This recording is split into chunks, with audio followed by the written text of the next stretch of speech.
I feel honored to participate symbolically in your most interesting meeting, and I thank you, the Universidad de Burgos, for this privilege.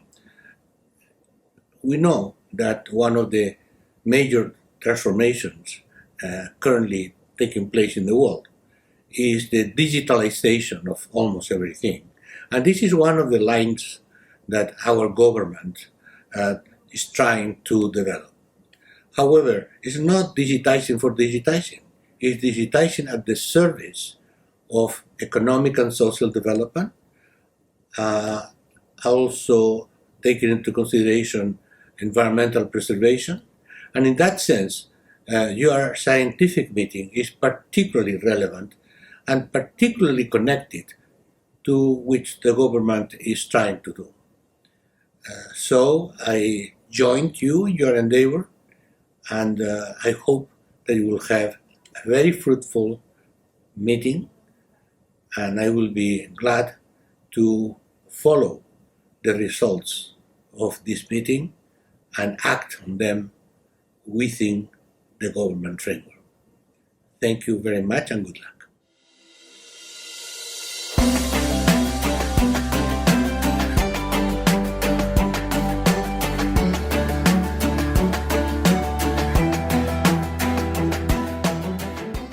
Quería poner este pequeño vídeo que hemos hecho con el proyecto, que yo creo que os lo voy a coger directamente de YouTube para que no haya problemas, porque a lo mejor no se ve bien desde aquí, está enlazado en la presentación.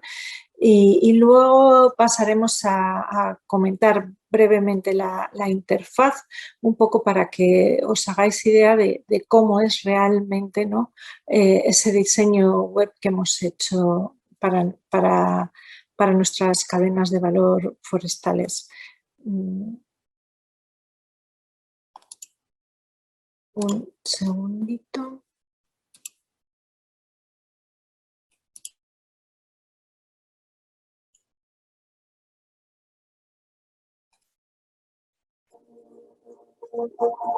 Chaingood es una solución tecnológica desarrollada para mejorar las transacciones de todos los actores de la cadena de suministro del sector de primera transformación de la madera en España. A través de la tecnología blockchain vamos a conocer todo el flujo de información de la madera desde que ésta se corta en monte hasta que llega a fábrica, pasando por toda la información de empresas de transformación, empresas de aprovechamiento, operadores logísticos y entidades de control, así como empresas de certificación forestal. Se traduce en una optimización de costes que permitirá un acceso inmediato a una información fiable sobre los lotes, la calidad y la procedencia de la madera, lo cual contribuye a mejorar muchos de los procesos del sector. Uno de los grandes valores que aporta la solución es la trazabilidad, lo cual nos aporta una mayor garantía en las transacciones gracias a la transparencia y a la confianza de la tecnología blockchain. Además, los datos van a estar disponibles para todos los agentes en tiempo real. Serán inmutables, confiables y de acceso directo.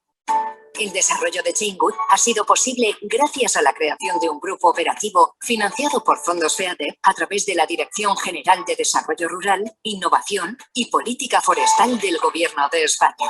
Actualmente, la tecnología de Chaingood se encuentra en estado precomercial y ya ha sido validado con algunos de los principales agentes del sector en las regiones de Galicia, Asturias y Castilla y León. Si quieres más información sobre Chaingood, contacta con nosotros.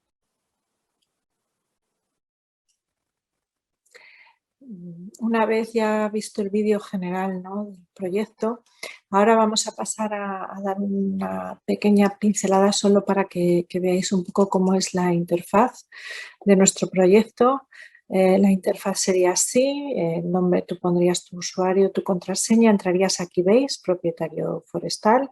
Aquí tenemos parcela, nosotros podemos crear el primer eslabón, ¿no?, es el propietario forestal, y el propietario da de alta, o bien la persona que los representa, da de alta su parcela con su referencia catastral, la podemos geolocalizar, ¿no?, con las coordenadas, la podemos buscar en el mapa. Como estáis viendo, el proceso es fácil en el mapa. la pinchamos, nos la geolocaliza, le podemos poner la superficie, ¿no?, de la que estamos hablando y podemos poner comentarios, sus características o cualquier otra anotación que quisiéramos poner acerca de nuestra parcela y sus características, ¿no? Le daríamos ahora mismo, por ejemplo, en este caso, pues una parcela cerca del camino, vallada, con buena poda, y le daríamos a guardar. Como veis, a la izquierda tenemos varias opciones. Ponemos, por ejemplo, en este caso vamos a hacer creamos un sublote con esa parcela. Después de la parcela verían el crear un sublote, que ese sublote ya sería el que nosotros podríamos validar tanto para subastar, ¿no?, como para vender. Le estamos poniendo nuestro título, en la parcela que queremos crear ese sublote, que es la parcela que habríamos ya memorizado anteriormente. Le ponemos cuánta madera queremos meter en ese sublote, qué tipo de especie y qué variedad. Una vez que ya tenemos ese sublote, tendríamos que gestionar nuestra oferta y le diríamos, vamos a ofertar un nuevo sublote de madera, ¿no? Le podríamos poner el título que nosotros quisiéramos, prueba Chainwood, ¿no? Por ejemplo, que es lo que estábamos usando en este caso, prueba Chainwood 5, podemos tener dos tipos de operaciones. Podemos vender nuestra madera directamente al maderista o podemos darle a subasta. En este caso sería riesgo y ventura y el sublote que hemos elegido sería el que hemos visto anteriormente, que hemos hecho, que sería la prueba 5. Lo guardaríamos y esta prueba 5 de venta directa a maderista le iría a aquellas empresas que colaboran o que están dadas de alta en nuestro sistema. Ahora entraríamos con perfil empresa de transformación, como veis aquí, empresa transformadora a la izquierda, donde pone FAFCYLE 4, administrador, empresa transformadora. Ahí vemos que tenemos ese lote, prueba Chainwood que hemos hecho antes, esas toneladas que hemos puesto y esa variedad. Y que lo tenemos para pendiente de tasación o pendiente de oferta, ¿vale? Nos iríamos a nuestra sección de ofertas y diríamos, bueno, pues tengo ahí ese lote sin ofertar. Quiero ofertar y le pongo yo mi valor de oferta. Entonces yo le pondría ahí valor de la oferta de la que yo quisiera ponerle. 50.000 euros, por ejemplo, le daría a guardar, ¿vale? Y ahí ya tendríamos nuestro valor de oferta, nuestro estado y nuestra prueba realizada, ¿vale? Nuestra prueba Chainwood ya está actualizada, con lo cual esa oferta ya tendría que haber ido al propietario. Ahora entraríamos con nuestro perfil propietario en el sistema, iniciaríamos la sesión y iríamos a nuestra gestión de ofertas. Vemos que hemos recibido una oferta por nuestro sublote de madera, ¿vale? Entonces iríamos a gestionar la solicitud. Ahora mismo nosotros aquí tendríamos oferta recibida, abajo donde pone sin certificación o solicitamos la certificación, es la certificación, nos referimos a la certificación forestal. Podríamos pedirle a una empresa certificadora que trabaja en nuestro sistema que nos valide ese certificado forestal. Igualmente podemos aceptar o rechazar nuestra oferta, en este caso la aceptaríamos esta oferta, ¿no? Con lo cual este sublote ya quedaría a cargo de la empresa contratista. Nosotros podemos generar un contrato entre propietario, que sería en este caso FAFCYLE 2, y FAFCYLE 4, que sería la empresa. Seleccionaríamos nuestro documento adjunto y ahí incluiríamos nuestro contrato. Tener en cuenta que todo esto iría, cada transacción, cada movimiento que hagamos va por detrás referido a la blockchain que hemos comentado. Ahora comprobaremos que hemos recibido bien esa oferta aceptada, ¿ves? Y lo tendríamos ya en nuestras últimas operaciones y ya lo tendríamos disponible en nuestros activos para poder operar, ¿no? en nuestras subastas, en nuestros sublotes para poder operar. Y un poco este sería la interfaz así rápidamente. Como veis aquí, en la empresa transformadora tiene para crear partes, para pedir albaranes, para gestionar, ¿no? Desde la aplicación, cuando tú sale cualquier lote, ¿no? del campo, el operario que lo está cortando lo registraría, luego iría a la empresa que lo va a transportar en campo, luego ya llegaría a fábrica y todos estos procesos también estarían integrados, ¿no? Dependiendo de cada perfil. Esta ha sido una pequeña pincelada de nuestro proyecto Chainboot, que esperamos que haya sido de vuestro interés y que entendemos, ¿no? que es un complejo proyecto, es un proyecto ambicioso que nosotros hemos querido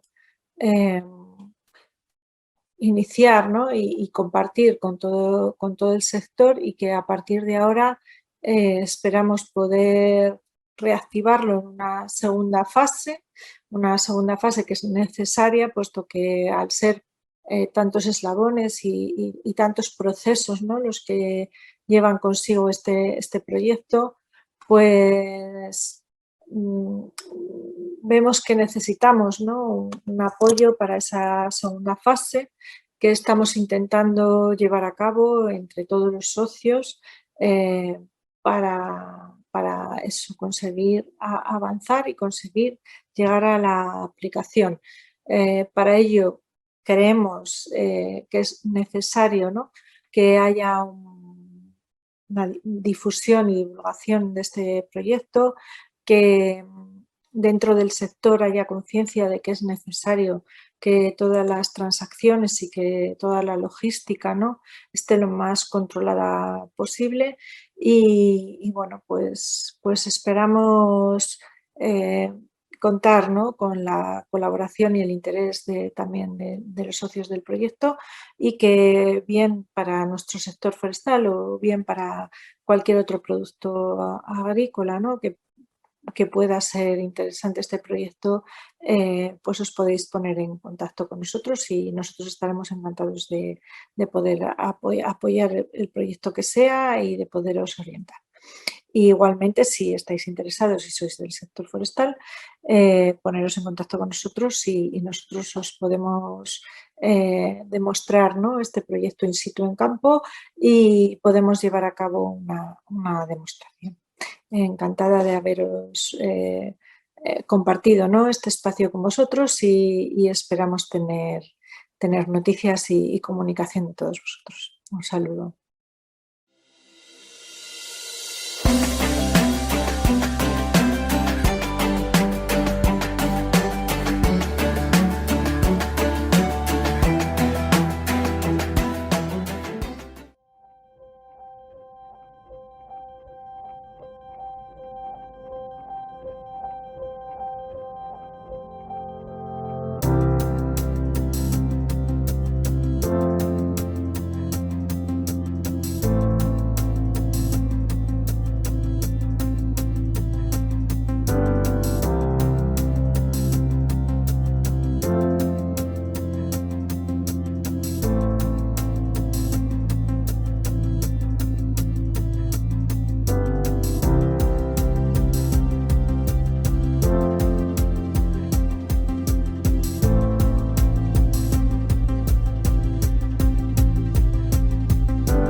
Hello everybody, and welcome to this session on multifunctional and resilience forestry. Today, organized by DIH-LEAF, which is going to be one of the most important sessions today in this launch event of the DIH-LEAF. First of all, I would like to thank you everybody for joining us, and especially to thanks also to Álvaro Herrero and Sonia Martel, who has been leading this event and this digital innovation hub, which is going to be very important in the development of digitalization in the forest sector in Castile for the coming years. I'm Pablo Sabín. I'm director of Cesefor. Cesefor is a technological center related to forest and forest industry in Castile and León. And our role in DIH-LEAF is to coordinate the forest sector in this organization. Today, we have a group of very interesting panelists. We have Inazio Martín-Ortega from European Forest Institute. We have Felipe Bravo from the Spanish Society of Forestry. We have Pablo Martín-Ortega from Food and Agriculture Organization of the United Nations. We have also Joaquín Reyes from European GNSS GSA agency, and we have Riccardo Castellini from the Mediterranean Forest Network. So we have a very interesting group of panelists, and we are going to have time to discuss with them which are the main challenges of the forestry sector facing digitalization, and how can digitalization be a driver to overcome and address the sustainable growth and positioning the forest sector in the coming years. The technological development that surrounds us, information coming from satellite sensors, Internet of the Things, blockchains, and other technology are creating a disruptive way of knowing and managing forest resources and biodiversity. Furthermore, this information and digitalization must support the development of the bioeconomy within the framework of the limits of sustainability, while at the same time creating a new communication scheme between sector and society. So digitalization is a great opportunity for the development of forest-related businesses, solutions that will help forest owners, forest industry, forest administration to move forward. Castile and León has a scientific capacity with its universities, with the technological centers. It has also a well-developed business sector and a convinced administration. So we expect that through DIH-LEAF boost cooperation to catch this opportunity, considering an appropriate public and private collaboration scheme could be one of the key points to project us towards success. We need to advance locally and regionally in order to act in a global market. So thank you very much for joining us again. And now I'm going to give the floor to Mr. Inazio Martínez-Arano, who is head of office at FIMED, European Forest Institute, since 2013. He holds a degree in ecology and a post-degree in landscape management and a master's in forestry. He has also a research background in sustainable forest management and forest policy in Europe. He's now currently focused on understanding how can Mediterranean forests better contribute to societal challenges into a Mediterranean bioeconomy. So, Inazio, the floor is yours. Thank you, Pablo. First of all, congratulations to University of Burgos and Cesefor and the Junta Castilla for this great initiative, very much needed. I would say urgent initiative, creating this digital innovation hub also targeting forestry. So fantastic, fantastic initiative. And second, thank you very much for inviting me to this opening webinar and giving me the opportunity to share with you some ideas about how we think digitalization must contribute to forest and forestry in the future, not in Castilla León, but in all the world. Because I'm speaking the first, I thought that maybe we could just aim at bringing a little bit elements of the largest picture in relation to forestry, and not to dig into specificities of the sector that maybe come back later in the discussion or by other panelists. So let's say that forests, we all know that they are high in the agenda now. They are high in the agenda and high in societal minds.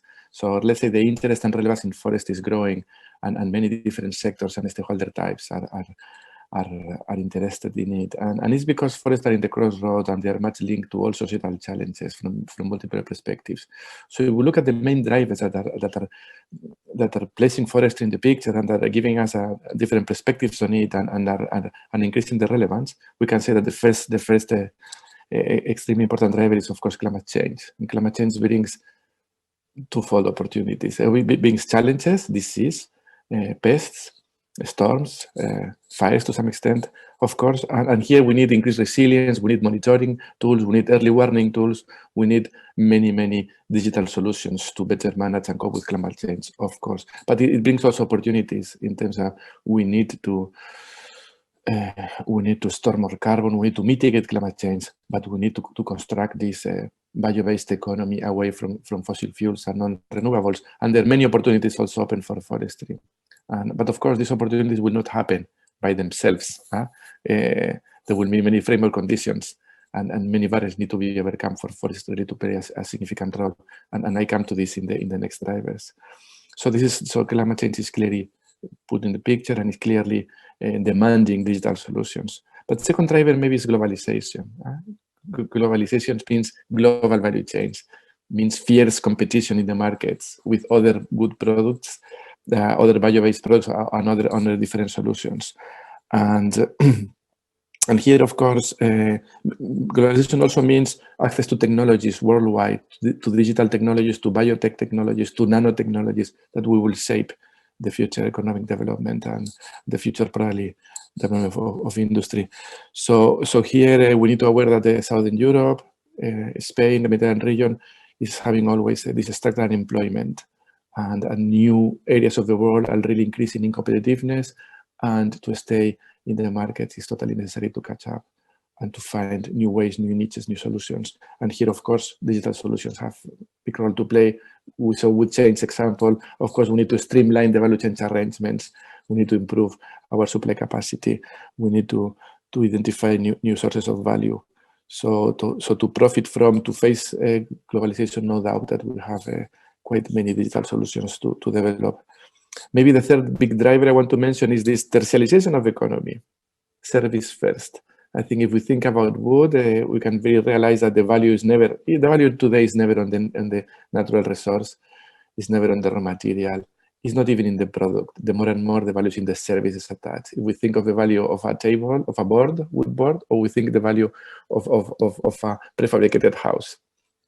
So the value of the house, in the house, the value of the wood is a minimal part, and all the engineering services, the product as a services are key. But this in general terms, society values service. If we think of RED and FLECT, all the international forest initiatives are on the carbon storage, are on the ecosystem services. They are not on the raw material. So we need to be able to develop these services on top of our natural resources, and we need to develop these services on forest and forestry. And for this, of course, there are many opportunities on digitalization. We've seen the example of subastas de caza, these hunting auctions in Castilla. This is an example of how services can put into value through technology. So a big opportunity is there also for digitalization. And finally, and to start closing up, I think urbanization is the fourth key driver. We all live in cities. We all have urban mentality, even when we live in rural areas. So this means, sometimes we say this is a disconnection with nature, but I will say maybe it's a reconnection with nature in a different sense. So we have this phenomenon of resacralizing nature. In general, there's not understanding primary production, not understanding agriculture or forestry well. We see nuances everywhere when we go to the countryside. And I think we need, there are many also ways in which digital solutions can help us reconnect and bring rural activity back into the urban mentality. We've seen this traceability example. Urban citizens are very exigent now in terms of sustainability. They want to know where things come from. They want to buy deforestation-free wood, deforestation-free soya. I think this is a mega trend also where digital solutions can bring a lot to the sector, but not only in that, even how can urban forest owners connect with the remote properties and know their estates and contribute to their management and understand what is happening if they are managed and how they will recover from forest operations or not. And for this, all these virtual reality digital solutions are also really important. So in summary, I think forestry is, of course, in a period of transition. There are many cross forces that will shape forestry in the next years. And for all of them, no matter the direction that forests take, digital solutions will be for sure part of the solution. Thank you, Pablo. Thank you very much, Inazio. Thank you for introducing us such type of drivers which are going to be very important. And you have put on the table some of the key challenges of the forest sector. And today we can discuss how digitalization can catch up these challenges and how can we, from our perspective or our vision, give solutions to these challenges. Now we're going to move to Felipe Bravo. Felipe Bravo is the president of the Spanish Society of Forest Science, is professor at University of Valladolid, and coordinator of the Data Forest Master's degree. He has focused his activity on the integration of quantitative methods in management of terrestrial ecosystem to ensure sustainability. Now he is promoting innovation spaces and activities, open science, open innovation seminars, and he's teaching also courses on research methodology, forest modeling, data analysis, and other issues related to forest management. So Felipe, now the floor is yours. Thank you, Pablo. Thank you, Sonia and Alvaro, for inviting me to this roundtable. First, I would like to stress that digitalization is not the objective, it's just a tool. As Minister Castells stressed it before, digitalization is a tool that we have to use for something that is in the core of the forestry sector, that there has mainly two main dimensions from my perspective: ecosystem sustainability and wealthy societies. So we have to balance, and now we have a tool that is digitalization of the forestry sector to do that. But what is the target with digitalization? Well, first is bioeconomy. As Inazio said before, bioeconomy is not only raw materials, it's also services around the sector. So this is one of the focus for this tool that is digitalization. The second is knowledge transfer, our flow of the knowledge from the public sector, the university to the companies and back. So we have to embrace a more strong cooperation between different actors, trying to eliminate barriers for cooperation between public institutions, public governments, companies, universities, technological center, or international alliance as European Forestry Institute, Forest Institutes. The second is to increase the education in digitalization between new professionals in the sector through different master program, integrating in the regular education of the new generation of forest managers, the digital component, but also by integrating long life learning with the people that working in the middle career, that they need to take this bus of digitalization at that moment. On the other hand, is needed to increase or to generate a data ecosystem where we can develop new application, open data generation of linkage and ontologies that allow access to the tremendous flow of data that we have in the sector, has to be openly distributed to encourage innovation between companies, universities, and technological centers. So we will have more application, more new solution, because we have more access to data. So openly distributed data now is a key to foster innovation. Finally, we have to strengthen the access to communication network in the rural areas, but not only in the small towns, also in the countryside. We have a lot of machineries, a lot of situation. We have to gather data in the middle of the forest, so we have to increase the access to the network in remote areas, not only in the rural areas where people live, also in the countryside.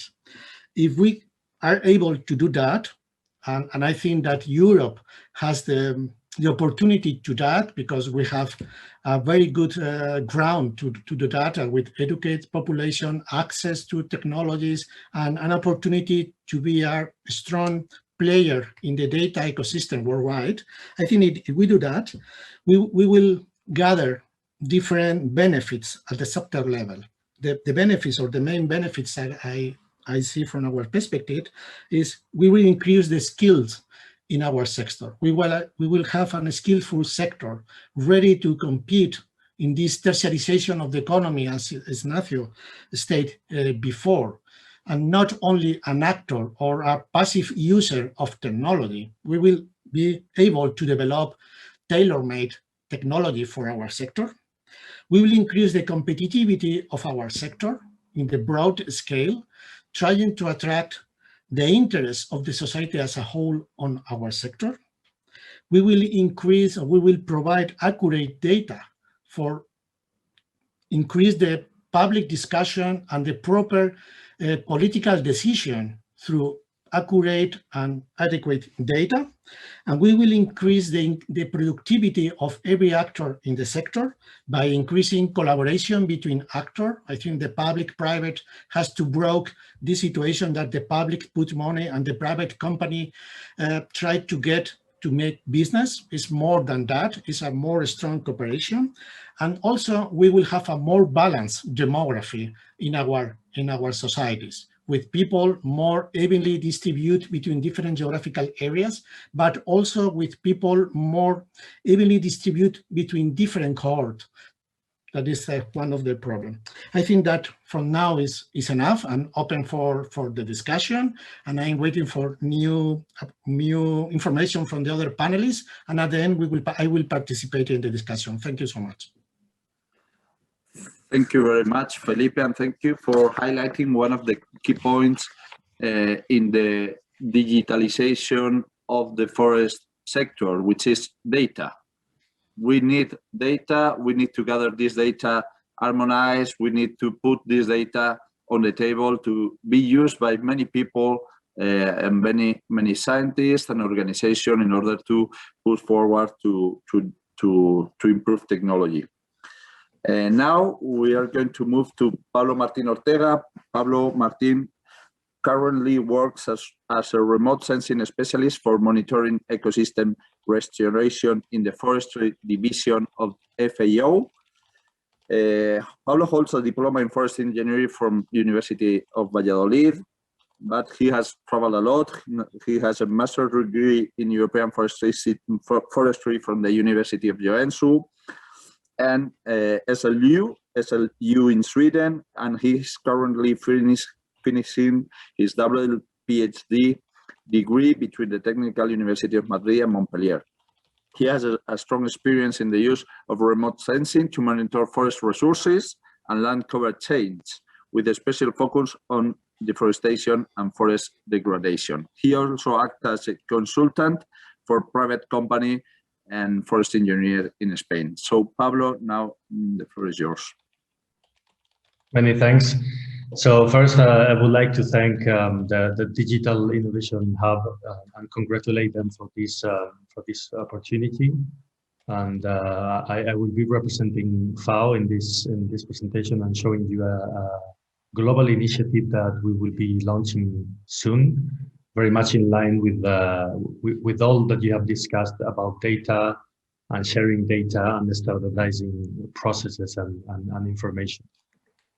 So without any further ado, I will share my screen. So I will be speaking today about the framework for ecosystem restoration monitoring, the FIRM platform. Last year, FAO decided on the 1st of March of 2019 that we are entering the decade on ecosystem restoration. This decade will be from 2021 to 2030. And the primary aim of this decade on restoration is to prevent, halt, and reverse the degradation of ecosystems worldwide. You have a website that you can visit. And why do we need to monitor ecosystem restoration? Because we are in it's very timely, and we are in a very urgent time to restore damaged ecosystems, because it contributes to achieve objectives of sustainable development goals and Aichi targets and other frameworks. And it contributes to end poverty, conserving biodiversity, and combat climate change. There are almost like $1 billion US in restoration commitments on this decade on restoration. And as Gillian Campbell from the CBP Secretariat said, we need to monitor to find if we are on track and to see that the restoration that we are doing is going to be effective. So we have to be strategic with this. We are covering all ecosystems in the world. Here today we are talking about forests, but we are covering all terrestrial, aquatic, and transitional ecosystems. And what we are working now, this is a very ambitious project that will be launched in less than 1 month, the 5th of June in 2021, the World Environmental Day, is the FERM platform. So the FERM platform aims to be a global database. It will be mainly geospatial, but also tabular and other formats will be included, like any kind of documents with information about restoration projects worldwide. So this tool provides all the necessary data to monitor restoration.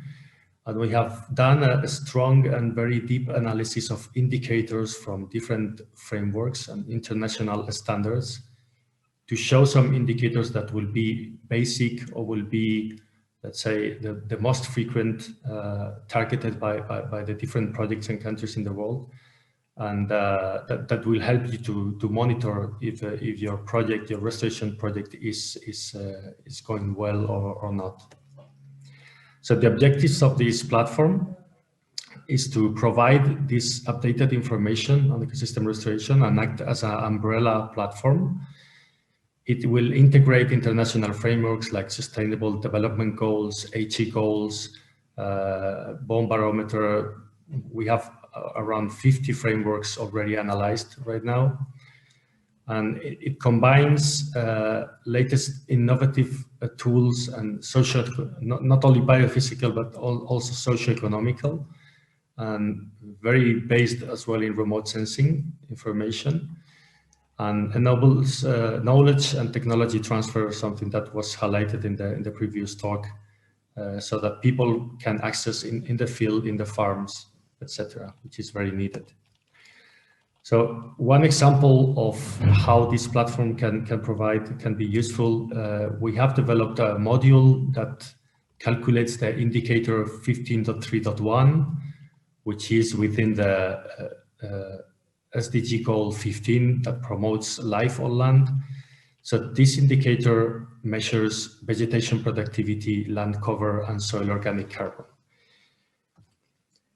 FAO has developed a cloud computing platform called CEPAL, funded by the government of Norway, where we have created this module to monitor the indicator 15.3.1, and we are planning to make new modules to monitor many more indicators.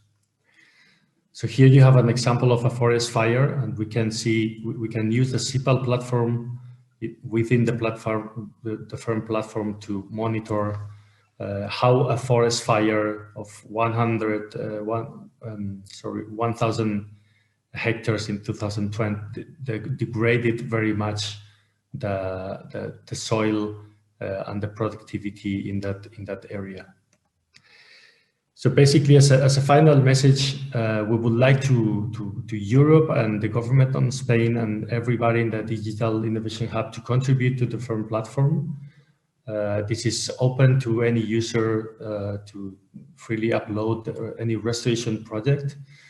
The platform needs transparency in the data, is very based in inspired principles, this geospatial infrastructure developed by Europe.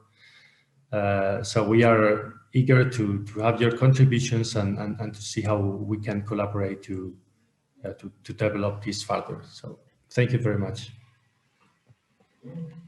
Okay, thank you very much, Pablo. Thank you for letting us know this great initiative, and of course also to let us participate and encourage us to participate in this firm platform, which is going to be launched very soon. And now we're going to move to Joaquín Reyes. Joaquín is a Market Development Technology Officer at the European Global Navigation Satellite System Agency, GSA, and working in the professional high precision market of EGNOS Galileo and focus on agriculture topics. He holds a degree in electronic, electrical and mechanical engineer at ICAI and a master's degree in space technology at UPM. He has worked in GNSS technological experience as system engineer technical assistant at the European Spatial Agency, and after a national and international assessment at innovation projects in GMV and Siemens and other companies. So, Joaquín, the floor is yours. Okay, thanks a lot, Flavio, Pablo. Thanks a lot to all. Thanks a lot for the invitation.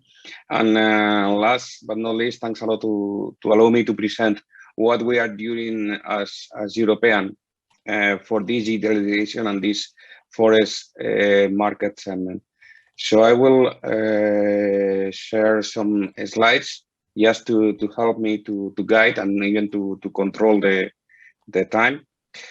And first of all, introducing where I am working. I am working in the GSA, in the European GNSS agency.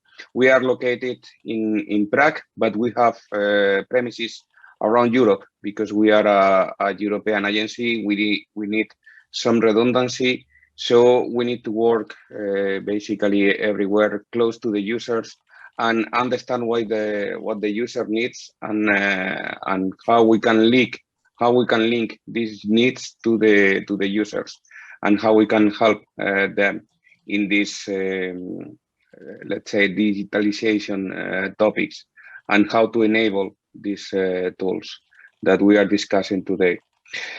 Last point related to GSA and the introduction is basically this is the last presentation that I am giving as GSA, because starting from tomorrow we become EUSPA, we become the European Union Space Program Agency, and the difference is that we will start working even more with Copernicus, GovSatcom and others. So until yesterday, if I may, we were mainly focused on GNSS, we were mainly focused on Galileo and EGNOS. Now we are opening the scope of our work, and we are increasing the responsibilities, and we are starting also managing a Copernicus program. Just to give an idea about what we have already done in the forestry using only GNSS, is these are just 5 examples about all the things that we can do. We have heard a lot about these tools, these opportunities.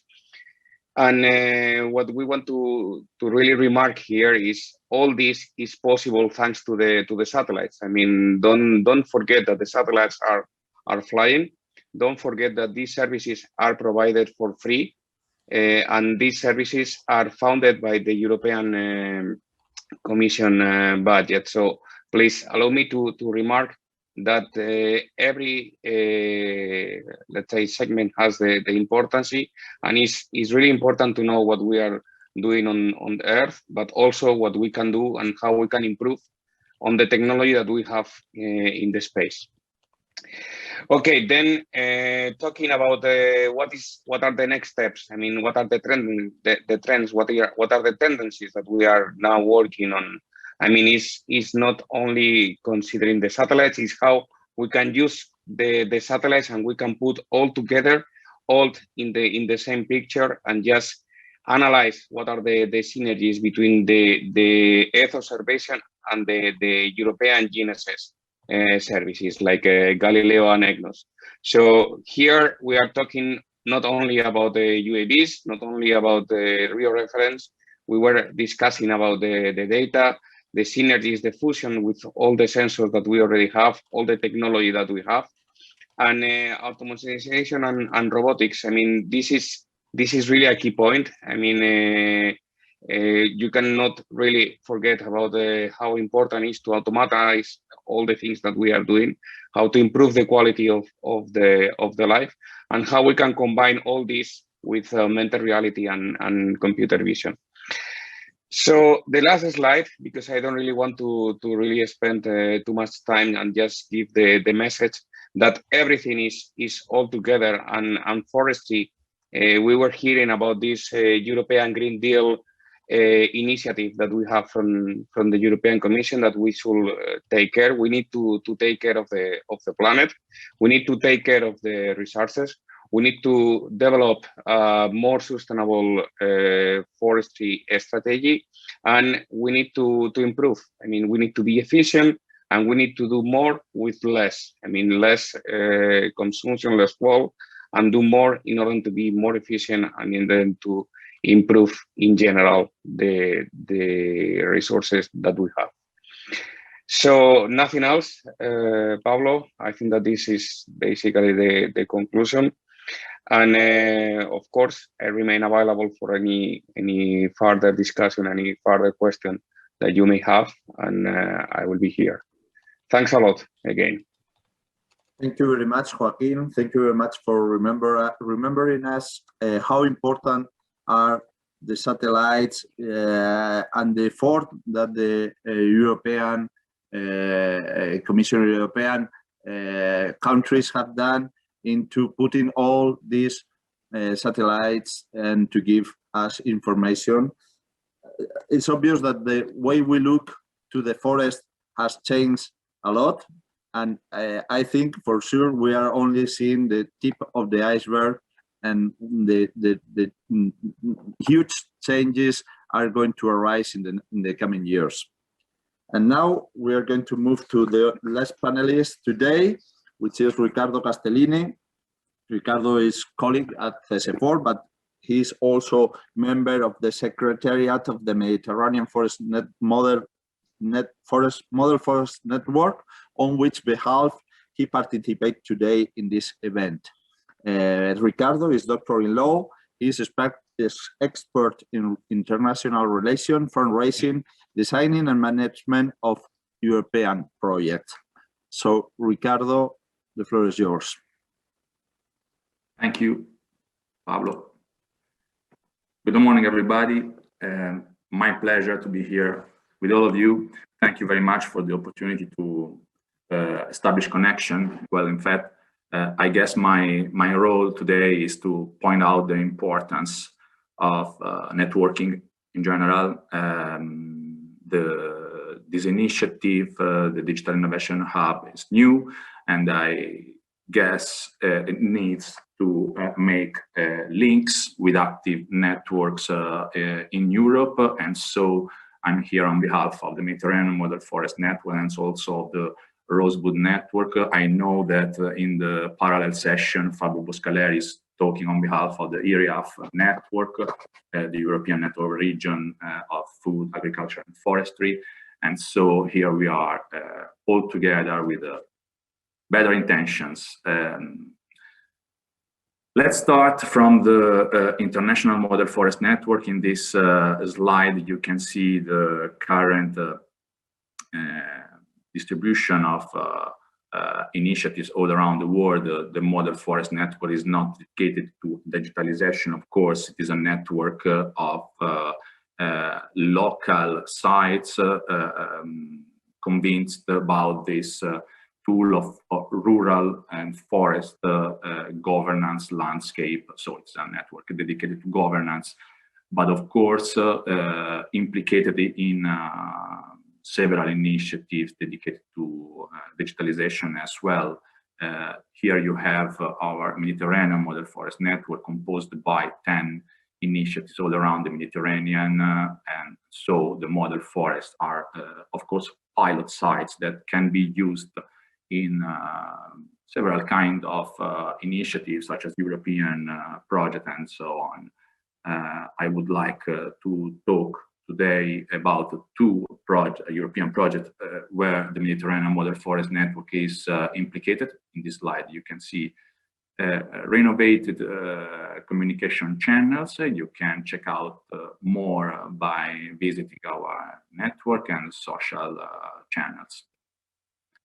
The first important experience in the world of digitalization of the network has been the Rosebud network, composed by two H2020 projects. In Cesefor, we are the managers of the Southern West Europe hub of this network dedicated to digital solutions and knowledge transfer for sustainable wood mobilization in Europe.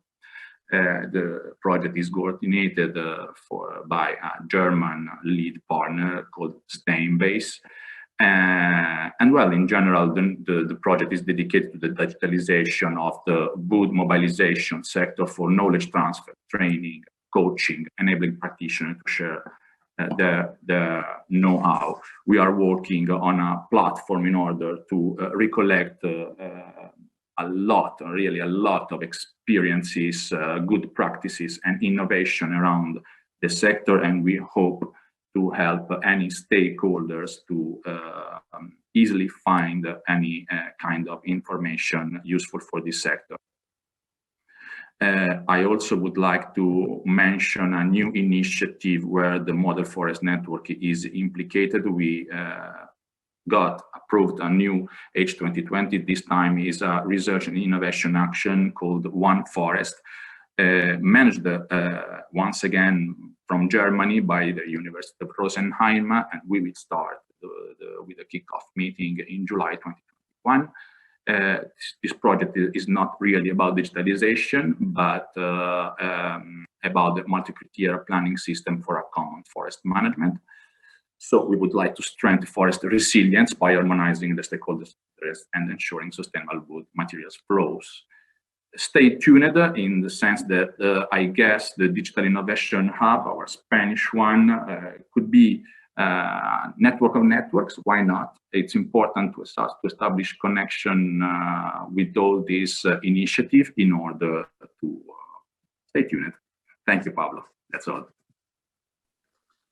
Okay, thank you very much. Thank you very much, all the panelists. Now we have some time to discuss a little bit. I also like to encourage the audience to put as any question you have to anyone, or general questions through the channels that has been established in the web page where is you are seeing this seminar.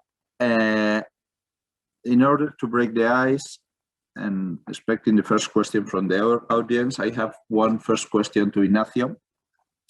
Last month we have seen how we have seen two different papers related to forest harvesting in Europe.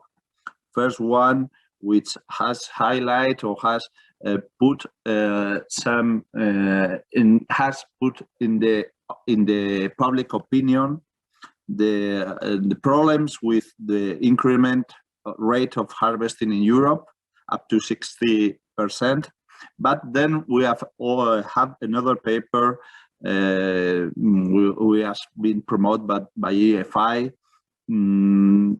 put it in question some of this data and how do you think that this information and this within this complexity of data and papers, how can we bring information, correct and up-to-date information to society, and how can this also promote better decision making by politics?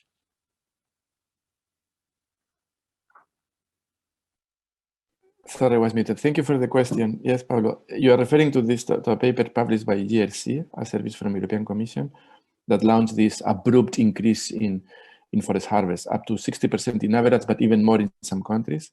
And then in the same journal, in Nature Science, in the same journal, there was a reply of a group of researchers, in this case led by EFI, and there is some replies of other groups, GPECO4 in France, a different group of Nordic researchers have also looked at this data. What happens there, I think, we have the solution. I think we're in transition between national reporting, we see in the FAO presentation, from national reporting to, let's say, objective database, satellite-based or remote sensing-based information for many respects. So we are now in this transition in forestry also from inventory-based and natural accounts of harvest levels to remote sensing and monitoring, which I think is very positive. We need transparency, we need accurate data. In this particular case, apparently there were some mistakes in the original publication that many researchers, many in the forest community was a bit surprised by this magnitude. And it's easy to see for once, the statistics on wood harvest and production of wood, paper, were not anywhere. In some regions, like Catalonia, for example, it was not possible to imagine what forest sector was driving this strong increase. In some other cases, there were pest and disease related to this. But apparently, the problem was that the algorithm used could not capture the difference in the resolution of different images. So there were some mistakes related to how the data was treated, and clear cuts would identify when was an increase in resolution from previous images. So there was something there. So the best estimate reusing this data pointed at some 10-12% increase in harvesting, and not the 60 or above. So I think science is giving the solutions. Peer review publications are for this purpose, to review what was done, to correct. So I think definitely the future will be this remote sensing-based monitoring, but always contrasted with real situations. What was going here, what happened, until we have totally solid and consolidated approaches. We need to rely on other sources. And of course, the algorithms need to be comprobated with reality. So I think here the initial publication maybe was a little bit over-trusting their methods, and they throw a very, very strong political message that made this steer. And now I think several groups of researchers have looked at the data, and they are coming with with better estimates. But the fundamental here is that we need the monitoring tools. As the bioeconomy develops, we need to control how much wood we use. We need to use the wood the best we can to create the biggest climate and economic and social impact.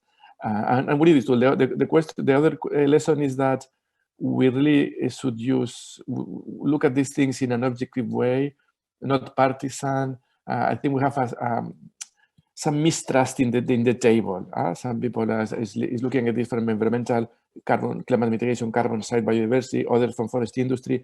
And sometimes we try to cherry pick the science that we use and to move a little bit the things to our last one sardina, the things to our position. But anyway, I think this is what happened there, and I think it's positive that this development is there. But we need to be careful with the algorithms until they are consolidated, not to make so strong statements. Okay, thank you very much. I think Felipe Bravo could add some information to that, but also I'm going to launch another question to Felipe. You can answer or complete the previous one, and you can also tell us something about how this information, this huge amount of data can put as you are an expert in forest modeling, how forest modeling can be different and can take the high complexity of forest within using all this data. So, Felipe. Thank you, Pablo. Well, the question is more or less in the line that when I want to participate in discussion with Inazio, that thank you to bring to us the ideas. I think that in monitoring tools, we have a tremendous development during the last year. We have a huge amount of data. Of course, we have to increase the access to the data through the ontologies or link it open data, but I think it's not the weakest part that we have already. I think that we have to move from data to decisions, and in that way, I think that we need to work more on decision than in gathering new data, because the speed of the technologies to gather data is so fast that we have no time to digest and transform in actions and decisions. In that way, back to the question of Pablo about modeling, I think that in that way we have to distinguish between modeling for understanding and modeling for decisions. In that way, to work in artificial intelligence, I think is a key question. There are other technologies like blockchains in the fleet or the traceability of the products that, of course, is needed. But I think the artificial intelligence opens a huge opportunity to develop a decision. And the challenge is to understand what is happening behind the algorithms, because sometimes we have not clue about why the algorithms decided something. We see that the result, the outcome is okay, but we have to understand what is behind the algorithms too. Thanks, Felipe. Now we can move to Joaquín, because what we are talking about and one of the main sources of information is going to be remote sensing.